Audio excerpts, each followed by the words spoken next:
back with episode 58 of Doc the Journey, and I'm going to do the Q&A that I meant to do like a week and a half ago. I got well over 100 questions, which may not sound like a lot, but it's quite a lot when I'm some niche guy talking about building a brand on the internet in 2024. Dog is making way too much noise. So I'm just going to read them off and churn through the best ones. Hopefully I don't get bored of doing them. And yeah, first question, how do you cope with imposter syndrome? For me, that's always there, probably even more. I think the best way to deal with it is just fucking get better at what you're doing. That's my view. And then you'll gradually realize that the people you looked up to are probably no smarter or even better than you, and you actually might even chase them and end up being on their level or actually beyond them. And that's a nice position to be in. It gives you confidence and so on and so on. But I think ultimately for a lot of entrepreneurs and people that want to achieve big things, it's always going to be there, but know that it's not built on reality. It's built kind of just in your head and your perceptions. So yeah, I would say that. I'm going to try and keep these questions quite choppy as well, so I don't dwell on the ideas too much. What is your Instagram strategy? Boring question. Would you mind checking your DMs? Boring question. How did you get so many people to share selfies with their reviews? Honestly, no strategy. People just do it. Although I guess the only strategy, I thought I had it one in front of me, is we have an insert in the packaging which says share a selfie. So that helps when you're sending out like 500 of those every day. You get a decent amount sharing. To be honest, we're probably getting way more, so maybe the strategy isn't working, but that's how we've done it. And I think it's quite a shareable product aesthetically. So yeah, that. How is retail going? Tips for young players in that area? Well, we're only in Holland about right now. They came to me organically. I think ultimately you build awareness with retailers by running ads and being a D2C brand first, which we are obviously.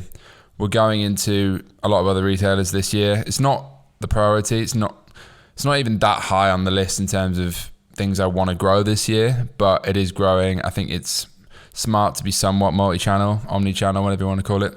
Tips for young players in that area?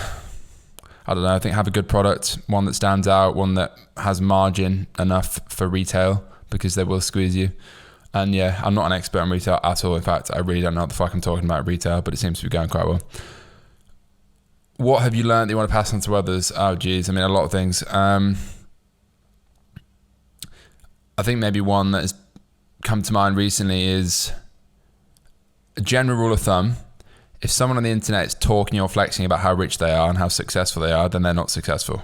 That's just kind of black and white how it goes. People that are truly successful have built legitimate businesses, legitimate careers, are respected for doing legitimate things, almost without fail, don't go around telling people how great they are. There's a lot of that on money Twitter. I think you need to realize that literally 99% of that is complete bollocks and made up.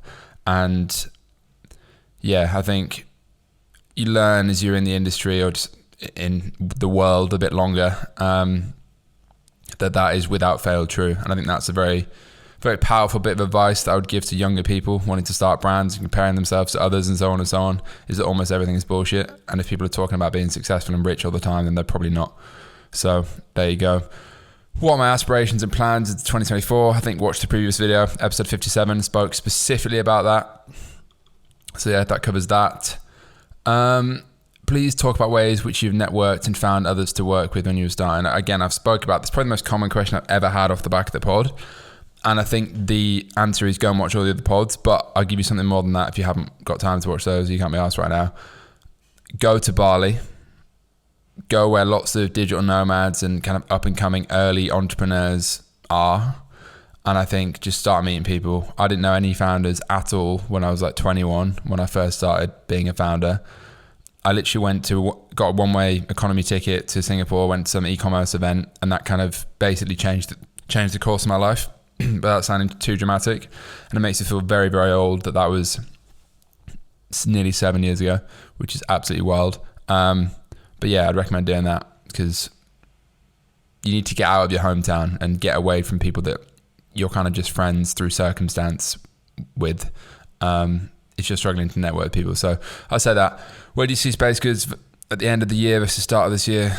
I mean, again, go watch the previous video. I don't want to speak too much about myself in this episode. Where do you want to be by the end of the same fucking question? At what age did business things start to make sense? I think that's a pretty good question. I got into entrepreneurship when I was like 19. I became a full-time entrepreneur when I was 21. So I guess to some extent when I was about 21, 22 was when I started making enough money to not have to have a job and left uni and so on.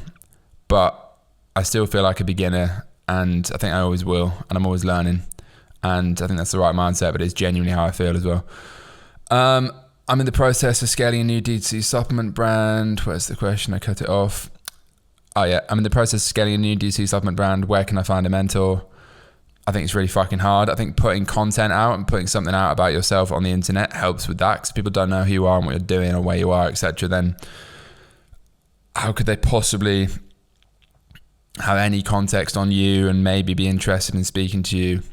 And yeah, I guess I've kind of been good at maybe attracting mentors to some extent, but it's always come from a place of just being genuine, sharing my background, my struggles, probably more relevantly, and then just having a fucking drink with them and being a good bloke. Because yeah, I think no one's going to want to mentor you or help you with shit if you're just really, I don't know, if you're in this mindset of networking being like this tool. I think just be yourself and speak to people and meet people and get out and about, and yeah, it has to happen organically. It's kind of like good dating. If it's too forced or clinical, then it just doesn't work. It doesn't feel good. So that's probably pretty fluffy advice, but yeah, there you go. What's the figure you're going to exit Space Goods for? No idea. That's the honest answer. But I definitely think I'm in the mindset of building to sell it one day.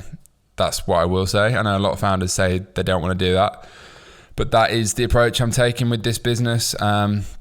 It's the reason I've done certain things in the past month or so, which I'll speak about in more detail very soon, which I think is a very interesting topic in debate, by the way. So I'll go into that in more detail.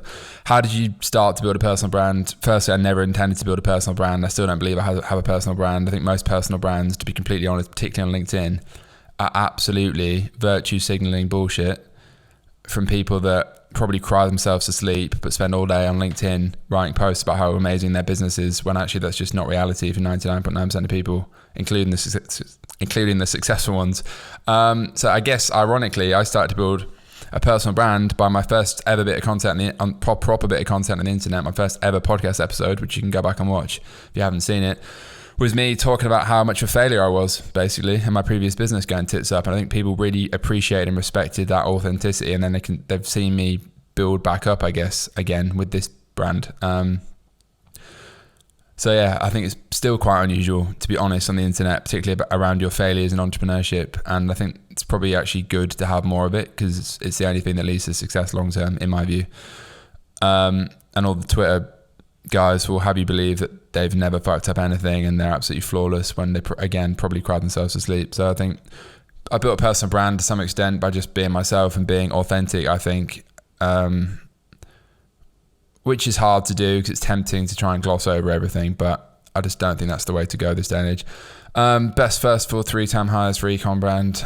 I think the first one objectively has to be customer service / operations. I think that person could be the same person to start with. That was the same person for me. Flo, who's still in the business, Florian, if you're watching, best hire because he was the first one in. So yeah, I would say customer service / operations. Next one, I would say, I mean, you said full time, but I would say media buying of some sort. And then the next one, I would say a content manager / curator. And by that, I mean someone that is responsible for either generating or working with or sourcing UGC, performance content, etc. Because I think it's the most important thing in media buying these days. This is assuming that you as the founder have built a great product and website and so on, because you can't polish a turd. None of those things will work without that. But once you have that, customer service / ops, media buying of some sort, and content for sure. Best way to win in everything. Well, I haven't done that, so I won't answer that. How has AI impacted how you operate? Not at all, to be honest. Maybe I'm really behind on all that. I've been on ChatGPT almost precisely one time. Maybe I'm really ignorant. I just don't think it's that relevant to what I'm working on right now. Arguably, I could automate some stuff with it, and maybe I need to sit down and read a big resource or start following a YouTuber that's an expert on that. But that hasn't been the case for me recently. So yeah, I'm not really doing much with it. If you were starting from scratch in 2024, would you still be building in the same space? Very good question. It's easy to say I would, but I think factors that have changed since I had the first idea like 2 years ago, right at the start of 2022, end of 21, start of 22, which is flown by. There's way more competition now. There's probably other areas / trends that I would jump on. In fact, if I had to name like 5 trends, I think in general in the supplement space or kind of wellness space, I would say things that I'm observing are mushrooms, greens, powders of some sort. Creatine is an interesting one, hydration stuff, and gut stuff. I think those kind of 5 areas. So probably one of them. I think mushrooms / functional beverages are more close to me because I use them religiously myself. But yeah, I'd like to think I do similar, but I think it'd be way harder, arguably, because it's definitely more competitive. Does space goods make you more creative as in the product? Yes, of course. Running the business, arguably not, because the irony is you start a brand and you kind of do all the creative shit, like making a 1980s movie based on Stranger Things with a beautiful girl, and have your products and write fucking voiceover and shit, and then 2 years in, you spend 80% of your time looking at documents and spreadsheets and financial stuff. But that's the reality, and it's the price you pay if you want to be a founder, is that it's way more fun probably to be a designer working for some other founder, but I could never do that. So yeah, that was 2 parts to that question. We've got a lot of questions to get through here. I'm just doing most of the ones that look relatively decent. When were you happiest / most fulfilled in business life? Honestly, and maybe it's rose tinted glasses, and it probably is because almost everything is in hindsight.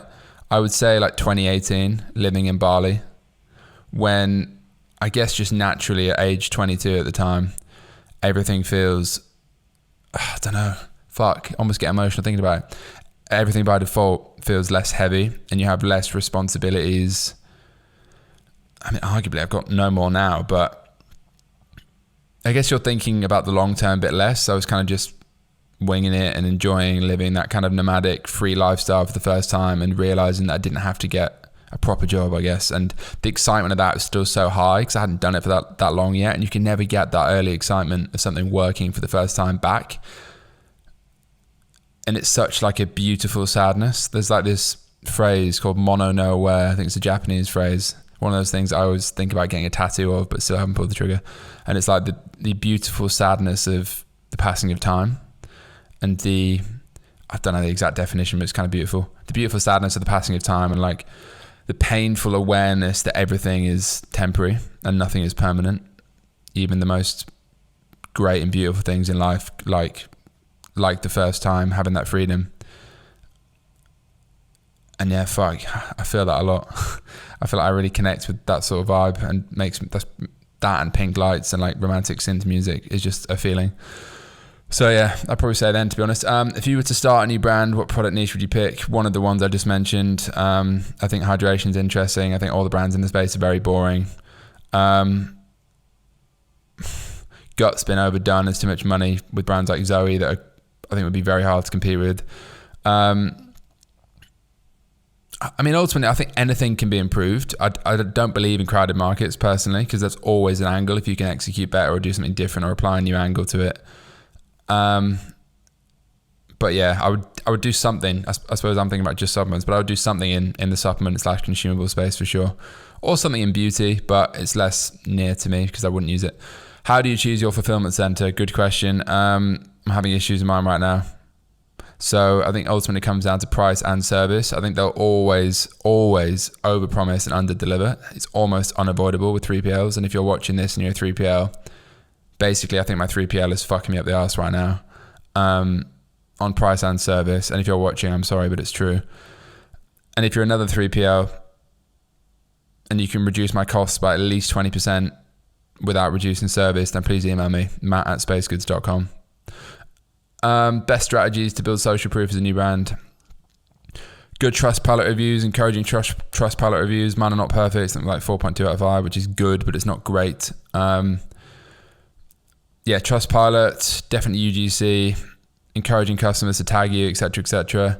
Just building up that like Instagram story highlights with reviews and so on, I would say. How do you personally manage risk psychologically? I've always said I'm very what's the word? I'm not risk averse, as in like I've always gone head on to risk, probably too much in the past. A bit more wise and mature now from my many failures over the years and very painful ones.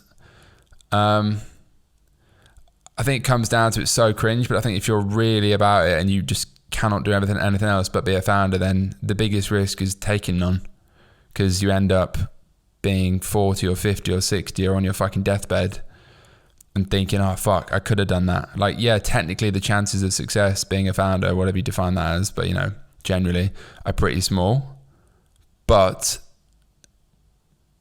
they're zero if you don't try. And it's such a platitude or whatever, but it's just absolutely accurate. So I think that's what it comes down to ultimately. What was the biggest obstacle when scaling the brand? I mean, you talk about it like I'm not scaling it anymore, like I'm made it or some shit. It's very much many obstacles right now. So the biggest one overall, like on a blended basis since I launched, is probably supply chain broadly. And what I mean by that is getting enough stock on time, because we've grown very quick and it's a nice problem, but especially when you haven't raised much cash like I hadn't previously, hint. And you're a subscription brand, you're not profitable first purchase, etc. Then having enough stock, especially with a 3-month lead time when you want to rapidly scale, is challenging. I think the other thing is just managing how to grow a team when you're a blend of this very small team. We're like 7 people now plus agencies. We've got like almost more agencies than people, so that's hard. And knowing when to bring people in-house and full-time, and when to increase your overheads versus not, etc. So yeah, basically it's all fucking hard. Where do you envisage yourself, not just the brand, in 1, 3 and 5 years? I mean, I'd like to think in 5 years I've built the brand to a point where I've been able to exit to some level. 3 years, I'd like to think we could have got to 30 to 50 million in revenue. In one, I know you said not just the company, I'm talking about the company. That kind of says a lot, doesn't it? As a founder, you basically, your entire life is the company, at least it feels like it is. 1 year, I would love to have hit my 2024 goals, to be honest, and outside that, stay healthy. This is getting quite deep. Next question. After what happened in Neon Beach, how did you mentally bounce back? The honest answer to that is I don't think I have fully bounced back from that at all. And I have therapy every week, and I have done for like the past 6 months, and I probably took 2 years for me to realize that I hadn't fully got over it, and I still haven't. I guess the immediate aftermath of that was excruciatingly painful, and I gained about 3 stone, broke up with my ex-girlfriend, lost a fuckload of money and other stuff, which I've never spoken about publicly, which I probably never will. And it left me with a massive kind of self-hatred and resentment. And maybe I'll make a video about that, because no one talks about that shit. I'm not even just saying this, I still to this day deal with very negative thoughts surrounding why and how that business failed, and what I could have, should have, would have done if I could go back. And yeah, it's still a large amount of regret, but you could argue that was a great thing to happen, because it put me onto this path. But I guess until this path has kind of got where I want to, then I'll always kind of feel like resentment and pain for that situation. And I've probably never gone into that much detail on even the original pod about that. Maybe I will. But yeah, I'm working on it, but I haven't fully bounced back, to be honest. That's the brutally honest truth. Most impactful book you've ever read and why? Honestly don't know. In fact, no, I do know, to be fair. I don't read much, but it was Can't Hurt Me by David Goggins. I read that was when I was trying to bounce back from early 2022, just before I started running. Anyone that follows me knows I wasn't fat, but looking back, I was very chubby. I was about 15 kilos heavier than I am now. Not 15, maybe 12, but I was about 100 kg. And I lost about 12 kilograms, got in dirty shape, to be fair, then ran that sub 3 marathon. It was all kind of off the back of reading that book, so I would recommend that. What happened to the last episode? I republished it. Do you have a walkaway number for selling space goods? I think it's a silly question at this point. Right now I'm really focused on just building the brand. How would you start an ecom if you were beginning today? It's a good question. I think fundamentally I would drop ship something, because it's black and white. You don't really have a choice with that when you're starting out, assuming you're starting out with no money, like 99% of people, unlike I did.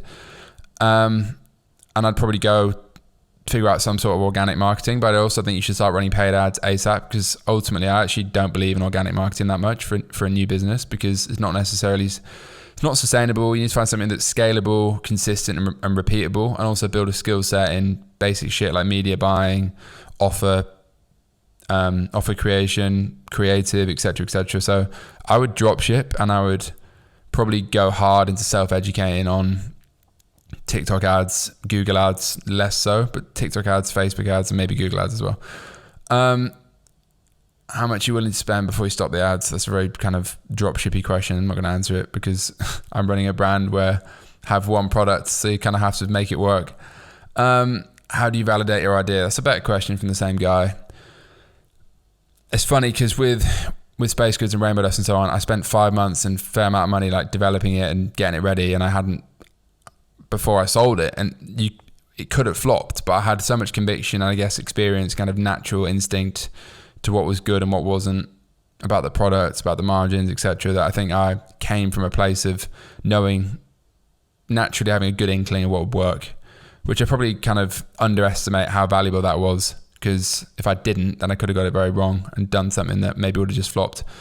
So I think ultimately the answer to that is experience, and before you have experience, to validate anything, I think you need to start very small, which is why, again, going back to the previous question, dropshipping is probably the best way to start, or pre-selling, or doing a crowdfund campaign or something like that.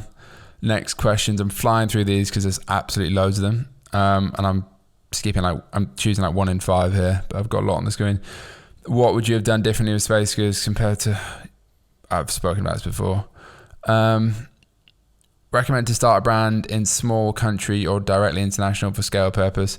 Yeah, my view on this has changed over time. I think objectively, especially if you're starting small, you should focus on one country, and I'd recommend your own country unless it's really small and niche. So yeah, that's my view. I think it's very easy to have this romantic idea that you can scale into loads of countries really quickly because the CAC's low or whatever, but it sometimes is, but it brings a lot of headaches, like shipping mainly, customer service issues because of slower shipping typically, unless you've got multiple fulfillment centers, which I doubt you do at the start. So yeah, I would avoid scaling into multiple countries at all, probably for at least the first few million in revenue. I made that mistake. Even just being able to buy worldwide from the start, you think it's great, but actually you're opening yourself up to way more issues than just focusing in one place. So that's my view. How many full-time team members you have, Space Goods? Right now it's 7 plus agencies, but I think in the next few months probably more like 10 full-time. We're hiring for 3 right now, and then I'll probably bring some of the agencies in-house again over time. Deep question. Are you happy at the moment? I'm happier than I've been. I think anyone that knows me or watches my shit, I'm very prone to having an unsettled mind, shall we say, I guess biologically to some extent, and just based on kind of past life experiences and current stresses and so on.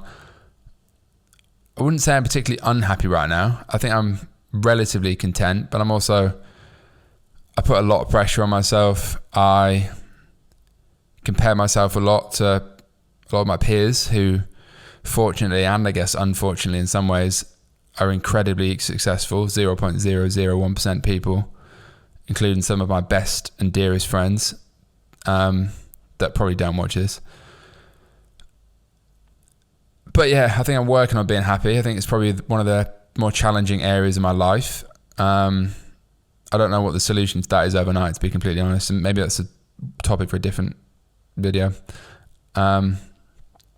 Do you still think Space Goods will be a 9-figure brand, or has your goal changed now you're a year in? This is a good question, because I think so many, particularly honestly just naive young people on the internet, including myself in the past and probably even now to an extent, will say, I'm going to build a £100 million brand. It's just kind of this headline thing. It's 100. It's never 50 million or 200 million. It's 100 million because it just sounds good, right? Billion sounds too much. 10 million sounds too small. 100 sounds like 100 million, really rich, whatever. I'm going to build this £100 million brand. Like, what does that even mean for a start? Do you mean £100 million exit? Do you mean £100 million revenue? Do you mean £100 million profit? I guess for most people when they say that kind of loosely, they mean £100 million value that they could sell for 100 million probably. And yeah, I probably kind of said that at the start. I actually think there's two sides to it. Firstly, you realize how fucking hard building a consumer brand is when you start. I mean, I've done 0 to kind of this level like 3 times before. Well, not 3 times before, twice before. Less sustainably with one of them, of course. It went very, very wrong. And the jewelry brand, Midnight City, I think I got in early into that market alongside Crafted and so on. They've obviously gone on, Danny and Alex have gone on to do way bigger things than I ever did with that brand. And I admire that a lot. But I think I got in pretty early, which helped. And in a time where it was a lot easier to grow. So now, definitely harder to grow. And I can say that because I've done it before when it was easier. I'm objectively a better founder with a better business, better products, more experience, more cash behind me. And it's been harder to grow than it was with those 2 previous brands for sure. But I definitely have more belief and reason to believe that I can build this to being £100 million brand, which genuinely is the aim. Because there's certain proof points there. It's been done in similar markets before, particularly in America, less so UK and Europe, which is my focus. Other investors that I've spoken to or otherwise think it can be. And there's been some developments there. And they've done that before with similar businesses. So it's not a pipe dream. I think I'm on the right path to, over the next, call it 5 years, do that if I get it right. But that very much is the goal. And I'm also not naive to the fact that that's incredibly rare and difficult and will be very, very painful and a long process along the way to even get close to that. But I think I do genuinely back myself and think if anyone can do it in this space, then I can do it. And I don't say that arrogantly at all. I say it from a place of humility and the fact that I've got the dog in me to do it, I think. Especially because I've been burnt so badly in the past and I've got a massive chip on my shoulder. But I'm also aware that goal may and probably will change to some extent and how I view that at least. And I also recognize I need to grow a fucking lot as a person and a founder and an operator to even get close to that. And a big part of that is getting way better at hiring the right people and bringing them in. So that's a bit of a long answer. I could probably ramble on that forever, but I'll move on. Fuck me, a lot more questions. What learnings from a trading perspective will you take into 2024 as part of your strategy? I think a big one, to give you something to chew on, that has become very poignant in the past month without sharing too much, is everyone focuses on kind of CAC, ROAS, marketing metrics a lot, at least in terms of what's discussed online, because it's romantic and kind of more exciting and gets more clicks or whatever. But myself, I think everyone, and myself included, you're at risk of taking your eye off the ball on other stuff like gross margin, supply chain, scaling your customer service operations alongside revenue, etc. So I would say scaling the back end and financial side of the business, scaling and I guess aligning that with marketing alongside just increasing ad spend and trying to sell more. So that's kind of the headline of what I'm saying. When's the coffee flavor coming? Maybe never, maybe soon, undecided. What does your work-life balance look like? Not very good. I think in a typical week, when I'm in London, I guess getting after it, I tend to work Monday to Saturday. Sunday I have off with my girlfriend. There is a lady in my life, if anyone's noticed that. This is probably the first mention she's had. She will stay off this pod and she will never be tagged on my Instagram or Twitter in any form. And then I guess that's kind of like on a micro basis. On a macro basis, I tend to go away every few months when I'm still sort of working, but that's more of a break. Like I was in Dubai for 8 days pre-Christmas. That was a very nice trip. I'll be going away in March. That'll be a nice trip. I'll go away a few times in summer. That'll be a nice trip. So I can't really complain, to be honest. But I tend to be in the mindset that when I'm in London, weekdays, I just work and train and go to bed, basically. And try and get some relaxation time in. But as any founder knows, it's never going to be a 9 to 5. It's a wake up, go to sleep. They're your hours, basically. So yeah. What are your goals for the new year? Again, watch episode 57. Love your content. Thank you. This is a long video. Sorry, this would be a short one. How many more questions a few more and then I'll wrap it up because it's been half an hour. How does the brand go from nothing to something? It's a good question. I mean, how does anything go from nothing to something? It's always funny looking back when you've started to build something when it was literally nothing.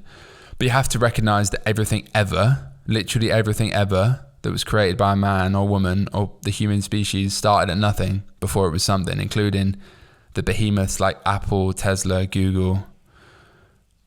And if you don't start, you'll never create anything. And one day of something is more than 0 days of something, if that makes sense. So I guess it goes from nothing to something through a process of making a list of what you need to do to move the needle and moving the needle every day. That's my view. That's kind of my mantra, is like win the day, and you're never going to win it perfectly. And almost without fail, I don't execute everything I wanted to do in the day, probably because I overreach. But as long as you're moving the needle and progressing and learning and churning through all the shit every day, then you start to build something. And over sort of 2 years, like I've been working on this brand, including before I launched, we started to build something. It still feels tiny and like nothing, and it very much is tiny and nothing. But it's something, and it's more than it was when it was nothing at the start. So yeah, I think on that note, there's a lot more questions, but we've been going for 31 minutes and I'm not going to edit this really. And pretty quick fire. Hope that was remotely insightful. I'm very deep in the trenches.